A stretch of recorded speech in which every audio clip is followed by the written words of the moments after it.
একবার এক গণ্যমান্য শহরে ইঁদুর এলো এক সাধারণ মেঠো ইঁদুরের কাছে। মেঠো ইঁদুর বাস করত এক মাঠে। সে তার অতিথিকে খেতে দিল যা তার ছিল, মটর ও গমের দানা। গণ্যমান্য ইঁদুর একটু খুঁটে খেয়ে বলল, তোমার খাবার এতই অপুষ্টিকর বলেই তুমি এমন রোগা। এসো আমার কাছে, দেখো কিভাবে আমরা থাকি। তখন মেঠো ইঁদুর চলল শহুরে ইঁদুরের কাছে। রাতের জন্য তারা মেঝের নিচে অপেক্ষা করল। লোকেরা এসে খেয়ে চলে গেল। তখন শহুরে ইঁদুর তার অতিথিকে খাবার ঘরে নিয়ে চলল এক গর্ত দিয়ে। তারা দুজনেই চড়ে বসল টেবিলের উপর।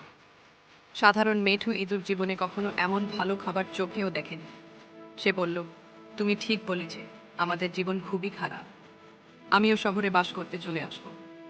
এ কথা বলতে না বলতেই টেবিল কেঁপে উঠল, আর দরজা দিয়ে মোমবাতি হাতে নিয়ে ইঁদুর ধরতে লোক ঢুকলো ঘরে। তারা কোনো ক্রমে গর্তে ঢুকে নিজেদের বাঁচাতে পেরেছিল।